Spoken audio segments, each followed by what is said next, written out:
मेरे पीछे जो चीज़ें डिस्प्ले कर रखी है उसका नाम है कैलोरीमेट्री। मगर क्यों, इसकी ज़रूरत क्यों पड़ गई तुम्हें? इसकी ज़रूरत पड़ गई क्योंकि तुम्हें 2 एक्सपेरिमेंट पढ़ने हैं, एक न्यूट्रलाइजेशन की और एक CuSO4 की। तो उसे डिटेक्ट करने का जो तरीका है कैलोरीमेट्री के अंदर ही है। तो पहले कैलोरीमेट्री की कहानी समझ लेते हैं। कैलोरीमेट्री भाई साहब जो है ना, ये 3 तरीके के हो सकते हैं। एक कांस्टेंट वॉल्यूम जो ये है, एक कांस्टेंट प्रेशर और एक डिफरेंशियल स्कैनिंग। एक कांस्टेंट वॉल्यूम जो ये खुद है, एक कांस्टेंट प्रेशर और एक डिफरेंशियल स्कैनिंग।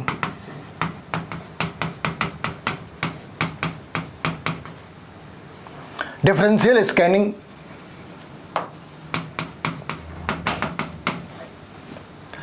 तो ये 3 कैलोरीमीटर हो सकते हैं। बेसिकली कैलोरीमीटर की जो डिज़ाइन है वो इस बात को लेके कंसर्न रहती कि भाई हमने एक रिएक्शन के बीच में जितनी हीट इन्वॉल्व हुई है, एक्सचेंज या एब्जॉर्ब, हम उसे मेजर कर सके, एक्यूरेटली मेजर कर सके। So for the accurate measurement we are having a thermometer, but there should be surety that heat is not going to be lost, and because of that we are having a insulator. This is the insulator wall to confine the heat of the reaction between this parameter. अगर heat का loss या gain हो रहा है तो फिर data ही गलत है। और साइंस के अंदर अप्रॉक्सीमेशन चलती नहीं, साइंस के अंदर एक्यूरेसी चलती है, अप्रॉक्सीमेशन का कहीं कोई गेम नहीं। तो यहाँ पे क्या करते हैं, ये एक उन्हें घुमाने का सामान है। यहाँ पे हम उसे गर्म करने के लिए रखते हैं। कई बार अगर हमें गर्म करना हो तो गर्म करने की चीज़ें भी यहाँ पे बना रखी है। ये थर्मोमीटर है जो अपने चेंज ऑफ टेम्परेचर को इंडिकेट कर रहा है। ये मैग्नीफाइंग आईपीस वगैरह बना रखी है ताकि हम इसकी जो वैल्यू है उसको आसानी से पढ़ सकें। तो ये इसके इंस्ट्रूमेंटेशन है, ये इसकी बातें हैं। अब ये स्टील बॉम्ब कैलोरीमीटर लिख रखा है। Bomb calorimeter means constant volume. Bomb calorimeter means constant volume. अब अगर ये कांस्टेंट वॉल्यूम है तो इसने डेल्टा H फाइंड आउट नहीं करनी, इसने डेल्टा E फाइंड आउट करनी है। तो मैं इसका ध्यान रखना है। जो कांस्टेंट प्रेशर है इसने डेल्टा H फाइंड आउट करनी है। तो ऑब्जेक्टिव बनाते हुए तुम्हें इस चीज़ का ध्यान रखना है कि उसने बॉम्ब कैलोरीमीटर बोली तो डेल्टा E है, उसने कैलोरीमीटर पूछी तो तुम्हें आगे पीछे देखना पड़ेगा कि वो किसके बारे में बातें कर रहा है, कांस्टेंट वॉल्यूम या कांस्टेंट प्रेशर। अगर उसने कांस्टेंट प्रेशर की बात करी तो वो बेसिकली तुमसे डेल्टा H फाइंड आउट करने की बात कर रहा है। तो हमें उन 2 एक्सपेरिमेंट्स को जो इसके बिहाफ पे डन होने हैं, calorimeter is going to be involve in 2 different experiment. One is the hydration of CuSO4 and second is the neutralisation reaction between acid and base. So we need to know what the technicality of calorimeter, bomb calorimeter. इस वाले case के अंदर delta H दे रखा है, यानी कि constant pressure calorimeter है। तो इसने क्या यूज करा, डेल्टा H फाइंड आउट करने की कोशिश कर रहे हैं, which is equal to QP। और एक फॉर्मूला हमने फिजिक्स के अंदर ही पढ़ रखा है, mCp डेल्टा T। अगर हमने डेल्टा H निकालनी है तो वो लिखते हैं mCp डेल्टा T या फिर mCp T2 - T1। और अगर हमने डेल्टा E निकालनी है तो इसको लिखते हैं mCv dt या फिर mCv T2 - T1। m को लिख सकते हैं volume into density, mass can be written as volume into density.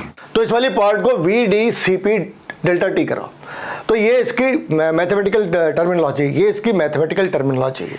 अब डाटा कैसे डिराइव करती है, तो इस वाले केस में अपने लिए सबसे पहले ये जरूरी है कि क्या कैलोरीमीटर एब्सोल्युटली कोई भी एनर्जी लॉस या गेन नहीं करता, या उसकी खुद की कोई एनर्जी रिक्वायरमेंट नहीं है। तो मैं ऐसे समझ लो कि ये कुछ रेजिस्टेंस जैसा है कि हम जितनी करंट पास करते पूरी की पूरी करंट अगले एंड पे नहीं आती, कुछ करंट का लॉस भी हो जाता है। तो कैलोरीमीटर के अंदर एग्जैक्टली वो मेजरमेंट नहीं है जो एक एसिड और बेस रिएक्शंस में जितनी एनर्जी जनरेट हुई सारी की सारी रिफ्लेक्ट नहीं हो रही है, कुछ तो वहां पे कंज्यूम हो जाती, सिस्टम ने ही कंज्यूम कर लिया।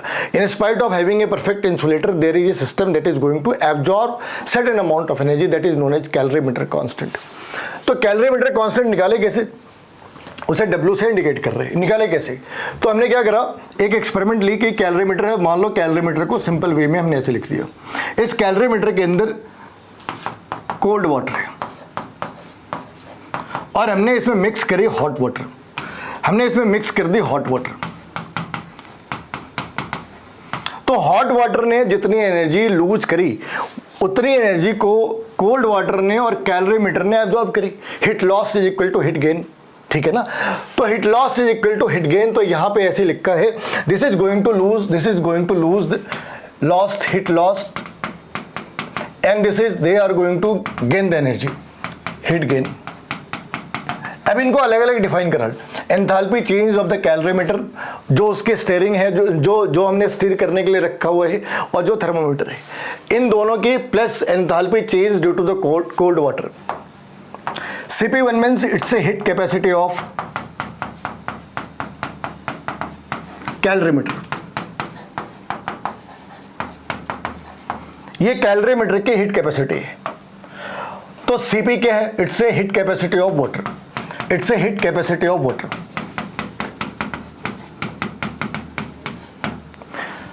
तो हॉट वाटर है, कोल्ड वाटर, उसकी हीट कैपेसिटी में कुछ फर्क नहीं है, तो इसलिए यहां पे इसको किसी अलग फॉर्म में दिखाने रखा है। तो यहां पे सारी बातें इस बात के चारों तरफ घूम रही है कि heat capacity, heat loss is equal to heat gain. अब इन्हें हमें रीअरेंज करना है, इस वाली पार्ट को रीअरेंज करना है। अब यहां पे जो TM लिखा है, M फॉर द मिक्सचर, जो C है फॉर द कोल्ड वाटर,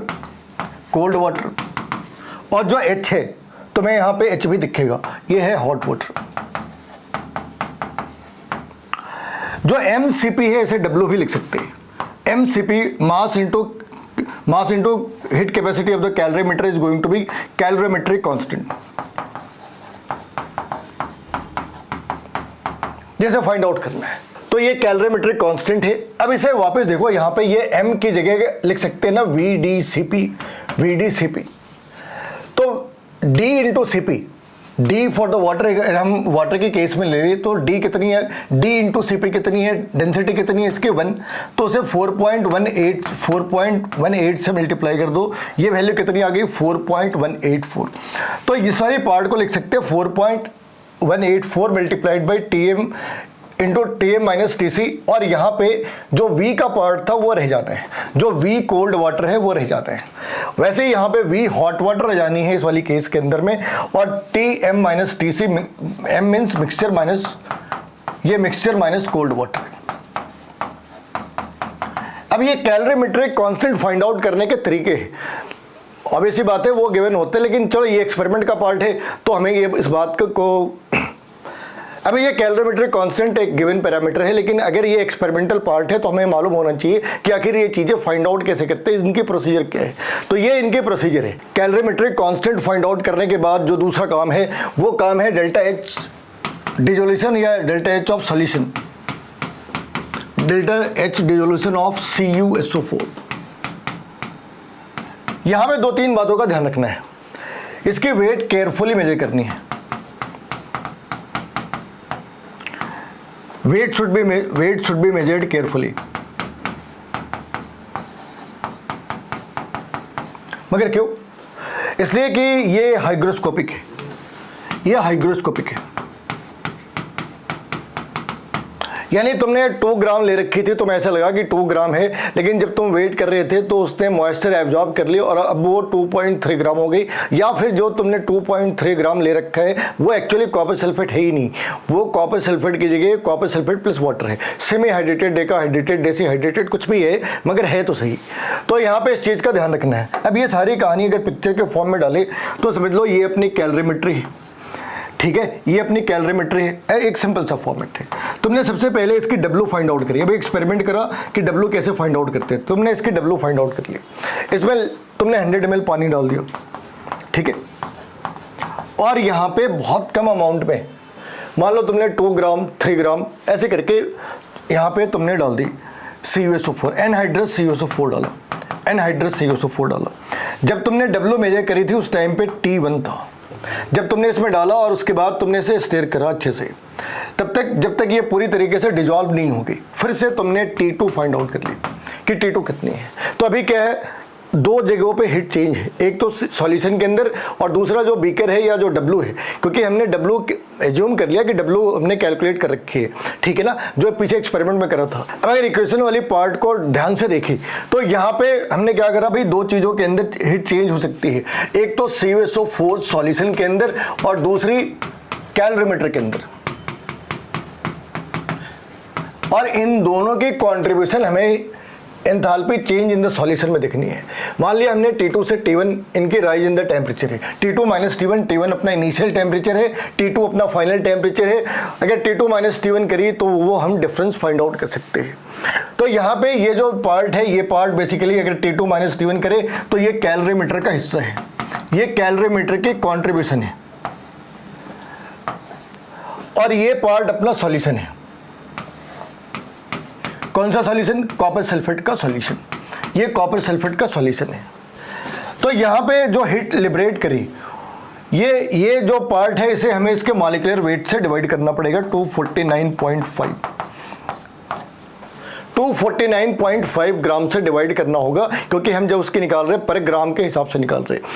अगर उसने पर मोल पूछा है तो यहाँ पे कैलकुलेशन खत्म हो जाती है। उसने पर ग्राम पूछा है तो कैलकुलेशन के लिए इसे 249.5 से डिवाइड करनी होगी, तो हीट ऑफ डिसोल्यूशन निकाल सकते हैं। सिर्फ कॉपर सल्फेट की नहीं, कोई भी कंपाउंड जो पानी के अंदर डिजॉल्व है और एक्जोथर्मिक है, वहाँ पे हम ऐसी चीज़ें कर सकते हैं, वहाँ पे हम इसे बड़े आसानी से फाइंड आउट कर सकते हैं। वहाँ पे इस चीज़ का ध्यान रखना है कि एक तो कॉपर सल्फेट ने वाटर के साथ इंटरेक्ट करते हुए हीट एमिट करी, और दूसरी हीट एब्जॉर्ब या एमिट किसने करी? कैलोरीमीटर ने करी, क्योंकि वो जीरो, जैसे इंटरनल रेजिस्टेंस जीरो नहीं हो सकती, तो वैसे ही हीट का जो एक्सचेंज है वो कैलोरीमीटर के अंदर जीरो नहीं हो सकती। अब इसके बाद एक चीज़ रह जाती है, वो है neutralization reaction, heat of neutralization reaction. वो कैसे करते? तो कैलोरीमीटर के ऊपर जो लास्ट पार्ट है वो neutralization reaction, enthalpy of neutralization. अब इसमें जो थियरी है, थियरी तो बहुत ही आसान सी बात है कि अगर तुमने कोई एसिड ले रखी है तो H पॉजिटिव A नेगेटिव है, ऐसे डिसोसिएट कर दियो। अगर तुमने कोई बेस ले रखी है तो BOH है, जिसे तुमने इस तरीके से डिवाइड कर दिया, OH negative plus B positive. जब इन दोनों ने आपस में कंबाइन करा तो 13.7 किलो कैलोरी या 57.2 किलो जूल पर मोल एनर्जी बाहर आ गई। लेकिन क्या ये यूनिवर्सल वैल्यू है? आंसर है नहीं है। आंसर है नहीं है। This is the valid for strong acid and strong base. This is valid for strong acid and strong base. This is valid for strong acid and strong base.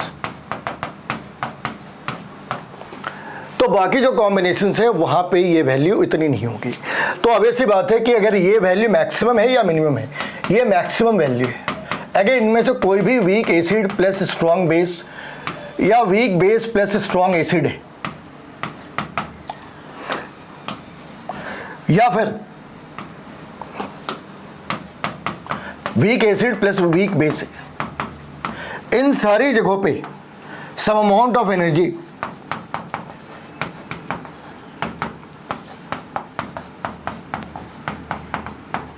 will be wasted or will be utilized to ionize the weaker component। जो weaker component है उसे ionise करने में अपनी energy का एक बहुत बड़ा हिस्सा वेस्ट हो जाना है। तो इसका मतलब है ये मैक्सिमम थ्योरेटिकल वैल्यू है। अगर strong acid strong base combination को भूल जाए तो इस वाली वैल्यू पे कॉम्प्रोमाइज करना होगा। ये वैल्यू 54 हो सकती है, 53 हो सकती है, 55 हो सकती है, मगर इतनी तो नहीं हो सकती, क्योंकि इसका एक बहुत बड़ा हिस्सा उस जो वीकर कंपोनेंट है उसे आयोनाइज करने में या डिसोसिएट करने में, आयोनाइजेशन एक टेक्निकल टर्म है और वो आयोनाइजेशन वर्ड ही यूज करनी चाहिए, डिसोसिएशन वर्ड एसिड या बेस के लिए यूज नहीं करना। तो यहाँ पे हमने इस चीज़ को तो नोटिस करा कि भाई यहाँ पे जो वैल्यू है वो मैक्सिमम है कितनी, 57.2 किलो जूल या 13.7 किलो कैलोरी, मगर ये सिर्फ और सिर्फ स्ट्रॉन्ग एसिड और स्ट्रॉन्ग बेस के साथ वैलिड है। ये सारी थ्योरेटिकल बातें हैं। लैब में कैसे करते हैं? तो लैब में करना बहुत ही आसान है। वही कैलोरीमेट्री पकड़ी तो एक बार ही फिर से देखते हैं कि सपोज अपने पास ये चीज़ें हैं, ठीक है ना, ये कैलोरीमेट्री का एक सिंपल रिप्रेजेंटेशन है, जबकि एक्चुअल कैलोरीमेट्री ऐसे है। तो जब तुम्हें ये बोले तो दिमाग में ये आनी चाहिए, ठीक है, ये बोला दिमाग में ये चीज़ें आनी चाहिए, ठीक है। अब यहाँ पे क्या करा कि यहाँ पे 100 ml 1 MHCl डाल दी यहाँ पे, और यहाँ पे T is equal to let it be T1। इसके बाद क्या करा, इसमें 100 ml same 100 ml 1 M NaOH डाल दी। ऑब्वियस सी बात है, इसे स्टिर भी करा और इसे घुमाने के बाद यहाँ पे हमने देखा कि now T dash is equal to T2। तो चेंज इन द टेम्परेचर कितनी है? ये है T2 माइनस T1। और मास कितना है? तो भाई मास है, हमने 100 ml ले रखा है, प्लस 100 ml ले रखा है, प्लस जो उसकी कैलोरीमेट्रिक कांस्टेंट है, multiplied by T2 minus T1 multiplied by 4.18। इतनी एनर्जी बाहर आनी है। इतनी एनर्जी बाहर आनी है जब हमने, इतनी एनर्जी बाहर आनी है, ये हीट ऑफ न्यूट्रलाइजेशन है। इतनी एनर्जी बाहर आनी है जब हमने 100 ml के ऊपर काम करा। लेकिन 100 ml तो है नहीं, क्योंकि मोलैरिटी पर मोल के हिसाब से निकाल रहे हैं या फिर लीटर के हिसाब से निकाल रहे हैं। तब क्या करें? तो क्या करा, पहले 100 पे निकाली, फिर वापस 1000 पे निकाली। 1000 ml सेम प्रोसीजर को रिपीट करा। अब 100 की जगह 1000 लिखनी है। और इस बार ये वैल्यू, इस वाली वैल्यू से लेट इट बी x और लेट इट बी y। तो रिलेशनशिप क्या होनी चाहिए? y is equal to 10x। इस तरीके से निकालते लैब के अंदर, लेबोरेटरी के अंदर निकालते हीट ऑफ न्यूट्रलाइजेशन। क्या बताया? स्ट्रॉन्ग एसिड स्ट्रॉन्ग बेस हो तो फ्लैट वैल्यू है, फिक्स वैल्यू है। लेकिन अगर कोई कंपोनेंट वीकर है तो ये वैल्यू अपने इस वैल्यू से कम हो जानी है। 13.7 किलो कैलोरी नहीं हो सकती। It has to be lower than 13.7 kilo calorie because certain amount of energy is going to be wasted और utilized to dissociate or to ionize. Better word is to ionize the weaker component, whether it's acid or base. So this was all about the calorimetry. So what we'll learn, how to find out W, how to find out the heat of dissolution of CuSO4, and how to find the heat of neutralization of strong acid and strong base. NDA ने जो सबसे last topic add करी है वो यही है, हमें kinetic study करनी है किसकी? I negative plus H2O2 in acidic medium. तो करना क्या है इस वाली केस के अंदर? इस वाली केस के अंदर हमने इस बात का ध्यान रखना है कि ये पूरी रिएक्शन एसिडिक मीडियम के अंदर है। तो क्या करा इस वाली केस में? कहानी क्या है?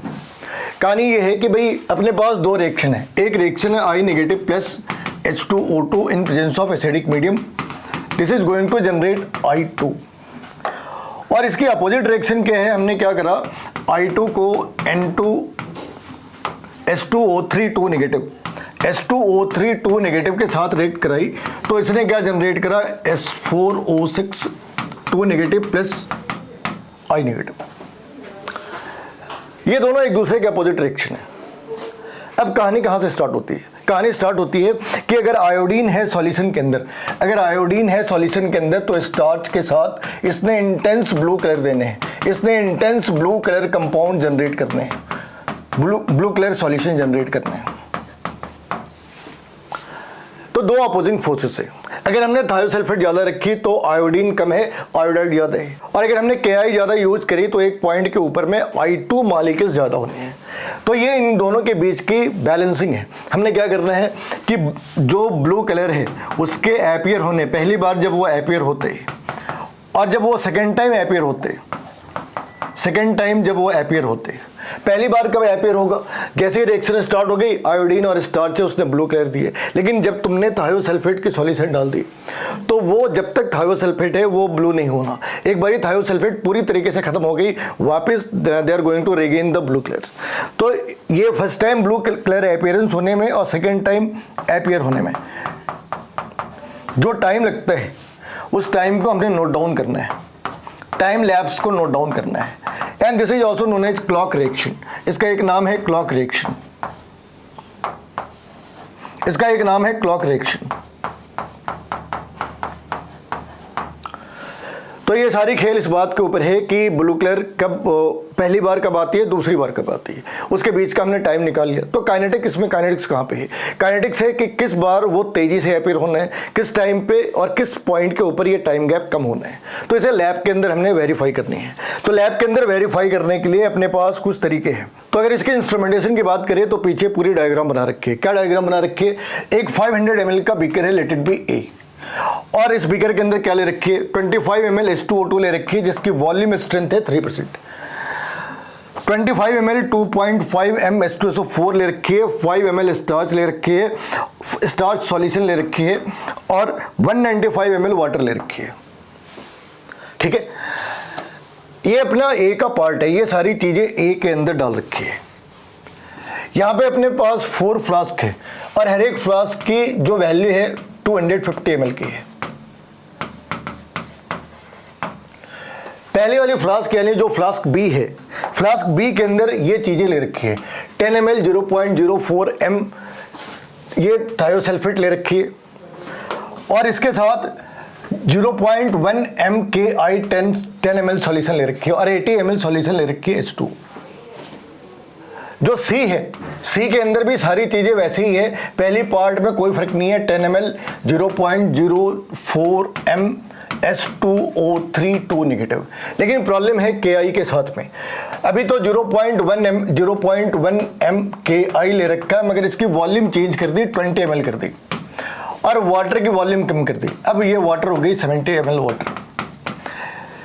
इस वाले में डी में जब आते हैं तो फिर बाकी सारी चीज़ें कांस्टेंट है, वाटर हो जाती है 80 ml, वाटर 80 ml है, और 0.1 m KI 30 ml है। ई के साथ कुछ नहीं करते, ई को ऐसे ही छोड़ देते। तो ये इंस्ट्रूमेंटेशन है, हर बार क्या करा 10 ml KI ज़्यादा ली और 10 ml वाटर कम करते, यानी हर बार KI के कॉन्सेंट्रेशन बढ़ाते जा रहे हैं। तो KI के कॉन्सेंट्रेशन बढ़ा दिए तो I2 बनने के चांसेस बढ़ गए, जितनी ज़्यादा KI होगी I2 बनने के चांसेस, उसकी स्पीड उतनी ज़्यादा होगी। तो अब यहाँ पे तुम्हें इस चीज़ का ध्यान रखना है कि E के साथ करना क्या है। जो खाली E था इसके अंदर हमने क्या करा, पहले 25 ml यहाँ से निकाली, 25 ml यहाँ से निकाली, और यहाँ से निकाली 25 ml, ठीक है।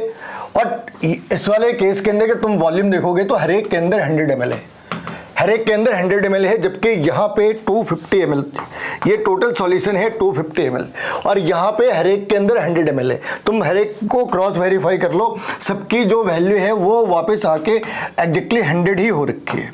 तो 100 ml का आधा कितना होगा, 50 ml। तो हमने क्या करा, 25 ml यहाँ से ली, 25 ml यहाँ से ली, इनको मिक्स करा, और मिक्स करने के बाद ड्रॉप डालना स्टार्ट करा, और जैसे ही 50 ml होगी, जैसे ही 50 ml होगी, हमने क्या करा, स्टॉप वॉच ऑन कर दी, स्टॉप वॉच ऑन कर दी। स्टॉप वॉच क्यों ऑन करी, क्योंकि हमें ये मालूम करना है कितनी देर बाद ब्लू कलर अपीयर होता है, कितनी देर बाद ब्लू कलर अपीयर होते हैं। यही काम हमने क्या करा, सी के साथ भी करी, यही काम हमने क्या करा, डी के साथ भी करी। तो ये सारे एक्सपेरिमेंट करके प्रूफ क्या करना चाहते हैं, ये प्रूफ करने का तरीका ये है कि हमने क्या करा कि A + B पकड़ी और टाइम लैप्स निकाला, टाइम लैप्स निकाली किसकी, ब्लू कलर के अपीयर होने की, blue colour appearance, colour reappearance, blue colour के वापस अपीयर होने की। तो A + B के साथ, फिर A + C के साथ, फिर A + D के साथ, और E तो हमने कंटेनर ले रखा था, खाली ले रखा था। अब ऑब्वियस सी बात है कि सबसे ज़्यादा क्विक कहाँ पे होगी, तो B के अंदर हमने सिर्फ ले रखा है, कितनी ml ले रखी है हमने, 10 ml ले रखी है, 10 ml KI ले रखी है। इसके अंदर हमने 20 ml KI ले रखी है, और इसके अंदर 30 ml KI ले रखी है। तो सबसे ज़्यादा तेज़ी से जो आयोडीन है वो कहाँ पे लिबरेट होनी, ऑप्शन नंबर 3 में। तो इससे मालूम होता है कि जो थर्ड पार्ट है वहाँ पे आयोडीन के निकलने के चांसेस, मतलब ब्लू कलर के अपीयर होने के चांसेस सबसे ज़्यादा है, सबसे कम टाइम के अंदर वो अपीयर हो रखा है। और जो ऑप्शन नंबर 1 है उसमें सबसे धीमे अपीयरेंस है। अब तुम इसके ऊपर रेट वर्सेस कॉन्सेंट्रेशन के ग्राफ बना लो। तो ये तरीके होते हैं कि अगर हमें लैब के अंदर किसी चीज़ को वेरीफाई करना है, लैब के अंदर अगर हमने किसी चीज़ को रिकॉर्ड करनी है तो प्रोसीजर क्या है, तो ये प्रोसीजर है। हमने अलग अलग KI ले रखे हैं, सबके अंदर H2O3 के कॉन्सेंट्रेशन सेम है, सबके अंदर KI के कॉन्सेंट्रेशन अलग अलग है। हमने क्या कर रखा है, 2 अपोजिट रिएक्शन ले रखे हैं। जब तक H2O3 है, जब तक ब्लू कलर नहीं आने, लेकिन जैसे ही H2O3 खत्म हो जाती है ब्लू कलर के आने के चांसेस ज़्यादा है। इस बात को प्रूव कैसे करें, तो जिस कंटेनर के अंदर KI के कॉन्सेंट्रेशन ज़्यादा थी वहाँ पे ब्लू कलर फास्ट आती है, जहाँ पे कम है वहाँ पे रिलेटिवली स्लो आती है। और यही काइनेमेटिक्स है, या यही kinetics behind the reaction between I- and H2O2 in the acidic medium है।